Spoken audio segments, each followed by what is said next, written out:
கவனிக்கணும். Page number 14ல active voice passive voice இருக்கு. மொத்தம் எக்ஸாம்பிள் எல்லாத்தையும் சேர்த்து 34 இருக்கு. இது வந்து உங்களுக்கு ஆனுவல் எக்ஸாமில் கொஸ்டின் பேப்பரில் 23 கொஸ்டினாக வரும். இதுக்கு 2 மார்க்ஸ் இருக்குது. ஆக்சுவலாக வந்து கிராமர் பார்ட்டில் நமக்கு மார்க் போகும். இந்த கொஸ்டினை வந்து ப்ராப்பராக கற்றுக்கிட்டிங்கன்னா 2 மார்க்ஸ் எடுத்துக்கலாம். 10% 100 மார்க்ஸ் எடுக்கிறதுக்கு இது ரொம்ப ஹெல்ப்ஃபுல்லான கொஸ்டின். இந்த ஆக்டிவ் வாய்ஸ் பாசிவ் வாய்ஸ் பார்க்கும்போது முதல்ல ஆக்டிவ் வாய்ஸ் வந்து என்ன டென்ஸில் இருக்குன்னு பார்க்கணும். ஆக்டிவ் வாய்ஸ் எந்த டென்ஸில் இருக்குன்னு பார்க்கணும். சப்ஜெக்ட் எது, வெர்ப் எது, ஆப்ஜெக்ட் எது நமக்கு பேசிக்காக கண்டுபிடிக்க தெரியுது. ஓகேங்களா? இப்போ இந்த ஃபர்ஸ்ட் கொஸ்டின் பாருங்க. The manager appointed many office assistants. Question கேட்பேன், கிளியராக கவனிங்க. The manager appointed many office assistants. ஓகேங்களா? தி மேனேஜர் தமிழில் எழுவாய்னு சொல்லுவாங்க. இவர் தான் வேலையை செய்பவர். புரியுதுங்களா? எழுவாய்னு சொல்லுவாங்க, வேலையை செய்பவர்.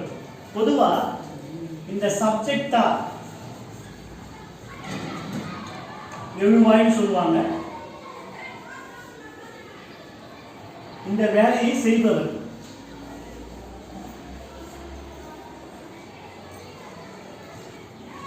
சப்ஜெக்டா எது வரும்னா நவுன் வரலாம், இல்ல ப்ரொனவுன் வரலாம். தி மேனேஜர்ங்கிறது ஒரு நபரை குறிக்குது, நவுன்.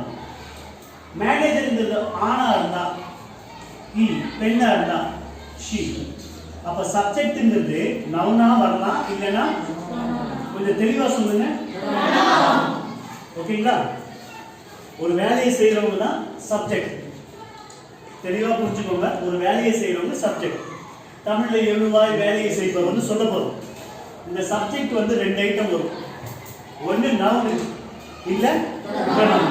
இங்க நவுன் இருக்கு, தி மேனேஜர். ஓகேங்களா? அப்பாயிண்டட் ஈடி வந்திருக்கு. அப்பாயிண்ட் இல்ல, அப்பாயிண்டட். நியமிச்சிட்டார், வேலைக்கு உட்கார வச்சுட்டார். என்ன டென்ஸ், என்ன வெர்ப்னா சிம்பிள் பாஸ்ட் டென்ஸ் வருது. ஓகேங்களா? இந்த வெர்ப் எதை குறிக்குதுன்னா சிம்பிள் பாஸ்ட் டென்ஸ் குறிக்குது. தட் மீன்ஸ் V2 பாஸ்ட்க்கு வரக்கூடிய V2 குறிக்குது. வெர்ப்னு தான் சொல்ல போறோம், V2னு சொல்ல போறோம், பாஸ்ட் டென்ஸ் வெர்ப்னு சொல்ல போறோம். ஓகேங்களா? புரிஞ்சுதா? யாரை நியமிச்சிருக்காங்கன்னா அவங்க தான் object. Many office assistants. Manager என்ன பண்ணிருக்காரு, நிறைய பேருக்கு வேலையை கொடுத்துட்டாரு. யாரு கொடுத்துருக்காருன்னா ஆஃபீஸ் அசிஸ்டன்ஸா. மெயினா பல பேருக்கு அலுவலகத்தில் வேலை செய்யறதுக்கு வேலையை கொடுத்துட்டாரு. ஓகேங்களா? இதுதான் வந்து சிம்பிள் பாஸ்ட் டென்ஸ்ல இருக்கக்கூடியது ஆக்டிவ் வாய்ஸ். சிம்பிள் பாஸ்ட் டென்ஸ்ல இருக்கக்கூடியது ஆக்டிவ் வாய்ஸ்னு தெரியுது. என்ன டென்ஸ்னு பாத்தீங்கன்னா சிம்பிள் பாஸ்ட் டென்ஸ்.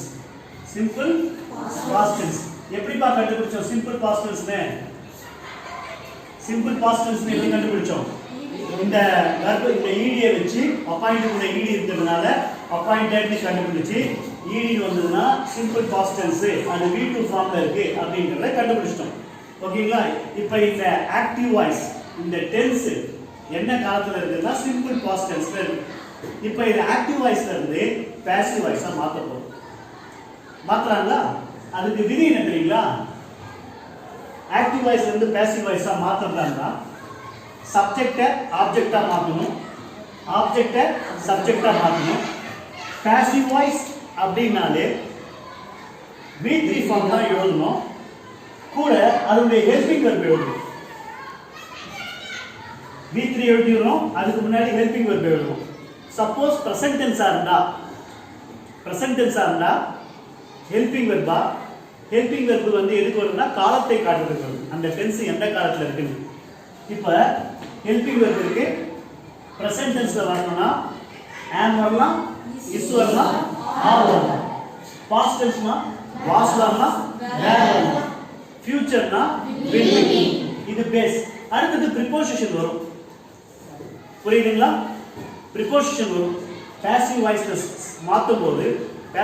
மாத்தும்போது சப்ஜெக்ட் ஆப்ஜெக்ட்டா மாறிடும், ஆப்ஜெக்ட் சப்ஜெக்ட்டா மாறிடும். அதுக்கு அப்புறமா வந்து V3 ஃபார்ம் வரும், ஹெல்பிங் வெர்பு காலத்துக்கு தகுந்த மாதிரி பிரசன்டா பாஸ்டா ஃபியூச்சரான்னு வரும். அதில் சிங்குலரா ப்ளூரலா பார்த்து வரும். இது ஃபர்ஸ்ட், இது செகண்ட் பார்க்கணும், அதுக்கப்புறமா இது தேர்ட் பார்க்கணும், இது ஃபோர்த் பார்க்கணும், அப்புறம் ப்ரிப்போசிஷன் வரும் ஃபிஃப்த். இதுதான்ப்பா பேஸ். நீ ஆக்டிவ் வாய்ஸ்லேருந்து பேசிவ் வாய்ஸ் மாற்றும் போது இதுதான் அடிப்படை. சப்ஜெக்ட் ஆப்ஜெக்ட் ஆகும் ஃபர்ஸ்ட் பாயிண்ட், ஆப்ஜெக்ட் சப்ஜெக்டாக மாறும் செகண்ட் பாயிண்ட். எப்பவுமே V3 பாஸ்ட் பார்ட்டிசிபிள் வடிவம் தான் வரும். இந்த டாபிக் காலத்தில் பார்த்தீங்கன்னா இந்த இந்த இந்த இதுதான் வரும், V3 தான் வரும். அதுக்கப்புறமா V3 வந்தது இல்லையா, அது வேலையை காமிக்கும் போது காலத்தை காமிக்கணும் இல்லையா. டென்ஸ் ப்ரெசென்ட்டாக இருந்தால் இது வரும், பாஸ்டாக இருந்தால் வாஸ் வேர் வரும், ஃபியூச்சராக இருந்தால் வில் பி வரும். அதுக்கப்புறம் சிங்குலரா ப்ளூரலா அதுக்கு தகுந்த மாதிரி மாறிடும், ப்ரிப்போசிஷன் வரும். ஓகேங்களா. ஃபர்ஸ்ட் ரூல் என்ன சொல்லுதுன்னா, சப்ஜெக்ட் ஆப்ஜெக்டா மாறப்போகுது, ஆப்ஜெக்ட் சப்ஜெக்டா மாறப்போகுது. ஓகேங்களா. ஆப்ஜெக்ட் என்னமா, மெனி. தைரியமா சத்தமா சொல்லுங்க. அசிஸ்டண்டா அசிஸ்டன்ஸா, சிங்குலரா ப்ளூரலா. இப்போ அந்த ஆப்ஜெக்ட் தூக்கி முன்னாடி போட போறோம். ஒரே ஒரு ஆக்டிவ் வாய்ஸ் பாசிவ் வாய்ஸ்ல ஒரே ஒரு எக்ஸாம்பிள் நீங்க ஒழுங்கா கத்துக்கிட்டீங்கன்னா அடுத்தது சின்ன சின்ன சேஞ்சஸ் பண்ணி எல்லாத்தையும் ஈஸியா கத்துக்கலாம். புரியாத உட்கார்ந்துட்டு இருந்தேன்னா கஷ்டம். அதனால என்ன தேவை இருந்தாலும் கிளியரா பார்த்துக்கணும். Many office assistance. இங்க விதி என்ன சொல்லுது, ஆப்ஜெக்ட் என்னவா மாத்த போறோம், மாத்திடலாமா. ஃபர்ஸ்ட் இந்த இடத்துல என்ன எம்மா இருக்கு, இதை கேபிட்டல் எம்மா மாத்திரம். ஏன்பா கேபிட்டல் எம்மா மாத்திரம், யாரா ஒருத்தர் சத்தமா சொல்லுங்க. சென்டென்ஸ் ஆரம்பிக்கும் போது first letter must be in many office assistance எழுத போறோம். பாசிவ் வாய்ஸ் எழுத போறோம். மெனி ஆஃபீஸ் அசிஸ்டன்ஸ், சிங்குலரா ப்ளூரலா, ஓகேங்களா. மெனி ஆஃபீஸ் அசிஸ்டன்ஸ் ஃபர்ஸ்ட் இத முடிச்சிட்டோம். ஓகேங்களா. அடுத்து வந்து சப்ஜெக்ட் வந்து என்ன பண்ண போறோம், ஆப்ஜெக்ட்டா பண்ண போறோம். சப்ஜெக்ட் ஆப்ஜெக்ட்டா இந்த இடத்துல போட்டுடலாமா. Many office assistants were appointed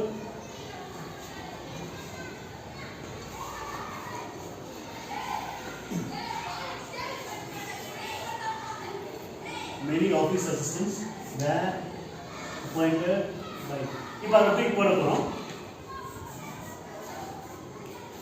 அங்க டி வந்து கேப்ஸ், இங்க வரும்போது உள்ள வரனால சும்மா வரும்.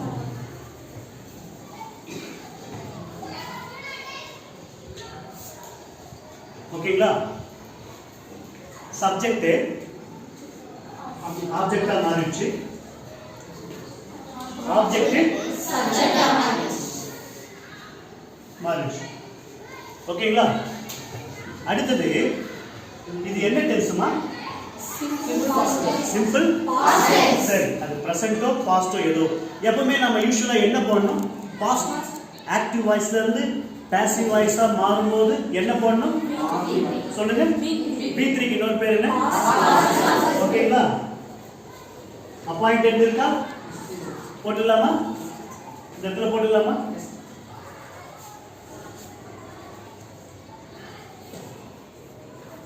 போட்டாச்சு. அப்பாயிண்டட்னா நியமிச்சிருக்காரு. சரி, இது வந்து மெயின் வெர்ப். நியமிச்சிருக்காரு வந்து காமிச்சிச்சு. ஓகேவா. இப்போ அவர் பண்ணாரு இல்லையா, ஹெல்பிங் வெர்ப் வேணும் இல்லையா, ஹெல்பிங் வெர்ப் வேணும் இல்லையா. இது என்ன டென்ஸ்லாமா, சத்தமா சொல்லுங்க. அப்ப நாம இங்க வர போறோம், ஹெல்பிங் வெர்ப் எடுக்க போறோம். பிரசன்ட் கிட்ட போக வேண்டாம், ஃபியூச்சர் கிட்ட போக வேண்டாம். அப்ப நமக்கு எது தேவை, ஓகேங்களா. இப்போ பாஸ்ட்னு வந்தாச்சு. ஏன்னா பாஸ்ட் டென்ஸ் இப்போ வாசோ வந்தா வேரோ வந்தா பாஸ்ட் டென்ஸ் கடந்த காலத்தை நம்ம காமிக்கும். இப்போ வாசோ வேரோ நம்ம பயன்படுத்த போறோம். இங்க வாங்க. சப்ஜெக்ட் அசிஸ்டன்ட் அசிஸ்டன்ஸா, சிங்குலரா ப்ளூரலா, சரி. பாஸ்ட் டென்ஸ்ல ரெண்டு யூஸ் பண்ணலாம் இல்லையா. என்ன பண்ணலாம், வாஸ் எடுத்து பயன்படுத்தலாம், சொல்லுங்க. வாஸ் எடுத்து பயன்படுத்தலாம், வேர் வேர் அசிஸ்டன்ட்டா அசிஸ்டன்ஸா, சிங்குலரா ப்ளூரலா, வாஸா வேரா.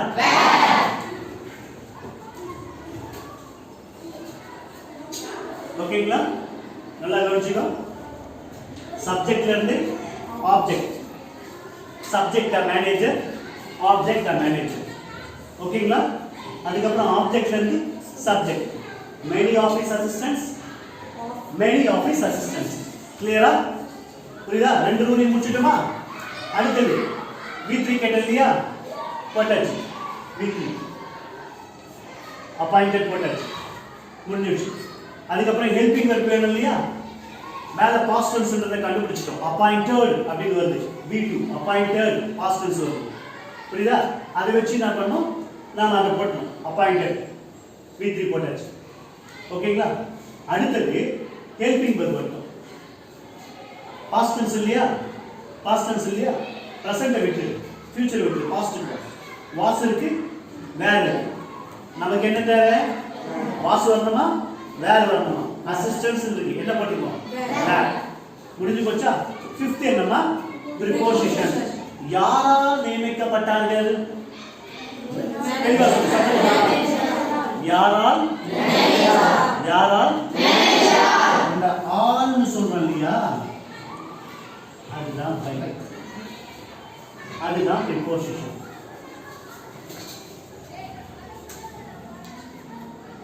சப்ஜெக்ட் ஆப்ஜெக்டா மாறிடுச்சு 1, ஆப்ஜெக்ட் சப்ஜெக்டா மாறிடுச்சு 2, அதுக்கப்புறமா V3 ஃபார்ம் போட்டிருக்கோம் 3, ஹெல்பிங் வெர்ப் போட்டிருக்கோம் 4, அதுக்கப்புறமா ப்ரிபோசிஷன் போட்டிருக்கோம் 5.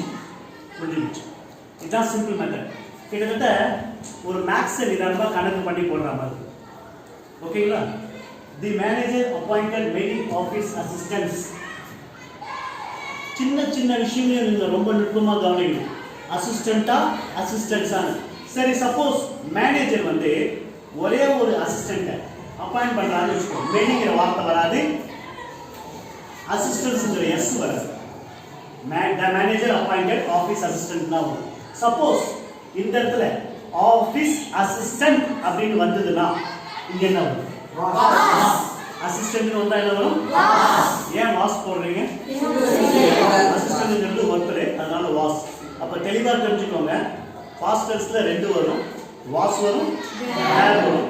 அது சிங்குலரா இருந்தா வாஸ், ப்ளூரலா இருந்தா வேர். இன்னொரு விஷயம் கொஞ்சம் பின்னாடி போறேன், தயங்காதீங்க, பயப்படாதீங்க. வாஸ் வரலாம் இல்ல வேர் வரலாம்னு சொன்னேன் இல்லைங்களா? Helping verb. இந்த இடத்துல வாஸோ வேரோ வரணும்னு நாம எதை வச்சு முடிவு பண்ணுவோம்? இந்த இடத்துல வாஸ் வரணும்னு சொல்லி ஆமா, இந்த மெயின் வெர்பு முடிஞ்சு போச்சுமா? இப்ப கேட்கறது ஹெல்பிங் வெர்பு தானே, காலத்தை காட்டுது. ஹெல்பிங் வெர்பு வந்தா நமக்கு காலத்தை காட்டும். ஓகேங்களா? இந்த இடத்துல நீ பிரசன்ட் இஸ், ஆம், ஆர் கொண்டு வரல, வில் பி கொண்டு வரல. இந்த இடத்துல வாஸ் வரணும், வேர் வரணும், இதுல எதனா வரணும் முடிவு பண்ண இல்லையா? எஸ் இருக்கிறதுனால வேர் போட்டேன், எஸ் இருந்தா வாஸ் போடுவேன். இந்த இடத்துல வாஸோ வேரோ வரணும் பாஸ்ட் டென்ஸ் அப்படின்னு எதை வச்சு முடிவு பண்ணீங்கம்மா? குட், சொல்லுங்க. மேல இருக்கக்கூடிய வெர்பு சிம்பிள் பாஸ்ட் டென்ஸ். சொல்றது புரியுதா? சொல்றது புரியுதுங்களா? எது வந்தாலும் இந்த இடத்துல ஆக்டிவ்ல இருந்து பாசிவ் மாற்றும் போது எது வந்தாலும் V3 தான் போட போறீங்க. V3 தான் போட போறீங்க. என்ன வேலைங்கிறது V3 போட போறீங்க.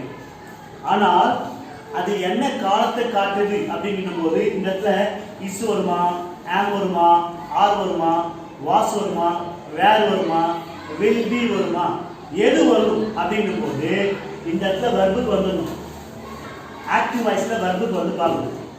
நான் சொல்றது ஒவ்வொன்றையும் கவனிச்சுக்கணும். ஆக்டிவ் வாய்ஸ்ல வெர்பை பார்க்கணும். இந்த சிம்பிள் பாஸ்ட் டென்ஸ் சொன்னீங்கல்ல, எதை வச்சு கண்டுபிடிச்சீங்க? இந்த வெர்பை வச்சு தானே கண்டுபிடிச்சீங்க. இந்த இடத்துல எதனால வாஸோ வேற போடுறீங்க தெரியுதா? இங்க என்ன டென்ஸ்? Simple past tense. அதனால தான் இங்க ஹெல்பிங் வெர்ப்ல பிரசன்ட்க்கும் ஃபியூச்சருக்கும் நம்ம போட பாஸ்ட் கொண்டுறோம். புரியுதுங்களா? இந்த இடத்துல வந்து எஸ் வந்தா வேர் வரும் சார், எஸ் வரலனா வாஸ் வரும் சார், அதெல்லாம் தெரியுங்க சார். இந்த இடத்துல ஹெல்பிங் வெர்பு நம்ம பாஸ்ட்டை யூஸ் பண்றதுக்கான காரணம் என்னன்னு புரிஞ்சுக்கோங்க. பிரசன்டா இருந்தா வாஸ் வேர் கிட்ட போக மாட்டோம், ஆம் வரும், இஸ் வரும், ஆர் வரும், அங்க எது வரும் பார்த்துட்டோம். ஃபியூச்சர்ல தான் வில் பி வரும். ஆனா வாஸையும் வேறையும் இந்த இடத்துல ஹெல்பிங் வெர்ப்ல நாம டச் பண்ணதுக்கான ரீசன் என்னன்னா, ஆக்டிவ் வாய்ஸ்ல என்ன டென்ஸ் இருக்கு? Simple past tense. இங்க காலத்தை காட்டுச்சா? காலத்தை காட்டுச்சா? V2 காலத்தை காட்டுச்சு. V3 காலத்தை காட்டுச்சா? V3 காலத்தை காட்டியதா? வேலையை தான் காட்டியது. அப்ப காலத்தை காட்ட நமக்கு யார் வேணும்னா ஹெல்பிங் வெர்ப் வேணும். ஹெல்பிங் வெர்ப் 3 பேர் இருக்காங்க. பிரசன்ட் இருக்காங்க, பாஸ்ட் இருக்காங்க, ஃபியூச்சர் இருக்காங்க. அங்க என்ன காலம் இருக்கு? பாஸ்ட் டென்ஸ் இருக்கு. அப்ப இங்க ஹெல்பிங் வெர்ப் என்ன வரணும்? Past tense. க்ளீனா புரியுதா? அங்க ஆக்டிவ் வாய்ஸ்ல என்ன வெர்போ சிம்பிள் பாஸ்ட் டென்ஸ், இங்க என்ன பாஸ்ட் டென்ஸோ இங்க என்ன இருக்கோ அதே பாஸ்ட் டென்ஸ் தான் இங்க ஹெல்பிங் வெர்ப்ல வரணும். வாஸ் வரலாம், வேர் வரலாம். ஆனா இங்க எஸ் இருக்கிறதுனால வேர் போடுறோம், எஸ் இல்லனா வாஸ் போடுறோம். புரியுதா?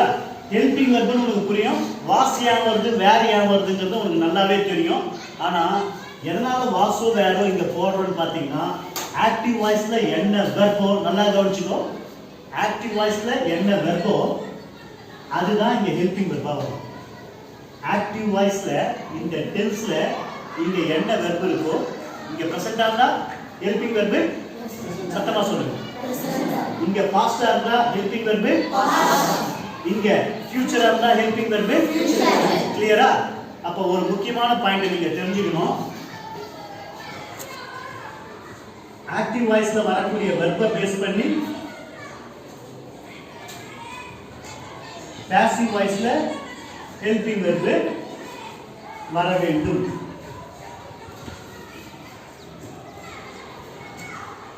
ஓகேவா? அந்த பேஸ் பண்ணி விட்டாச்சு. சப்ஜெக்ட் ஆப்ஜெக்ட் ஆகும், ஆப்ஜெக்ட் சப்ஜெக்ட் ஆகும், மாறியாச்சு. பாஸ்ட் பார்ட்டிசிபிள் போட்டாச்சு. ஹெல்பிங் வெர்ப் ரொம்ப முக்கியம். அங்க என்ன இருக்கோ ஆக்டிவ் வாய்ஸ்ல என்ன வெர்போ அதை பேஸ் பண்ணி பாசிவ் வாய்ஸ்ல ஹெல்பிங் வெர்ப் போட்டாச்சு, இங்க போட்டாச்சு. புரியுதா? அதுக்கப்புறம் ப்ரிபோசிஷன் போட்டாச்சு. ஓகேங்களா? The manager appointed many office assistants. Many office assistants were appointed by the manager. என்ன டவுட் இருக்கா? கிளியரா? இந்த வேர்ட் உங்களுக்கு புரிஞ்சதுன்னா அடுத்தடுத்து வரதுல சின்ன சின்ன சேஞ்சஸ் இருக்கு, ஈஸியா புரிஞ்சுக்கலாம். Thank you.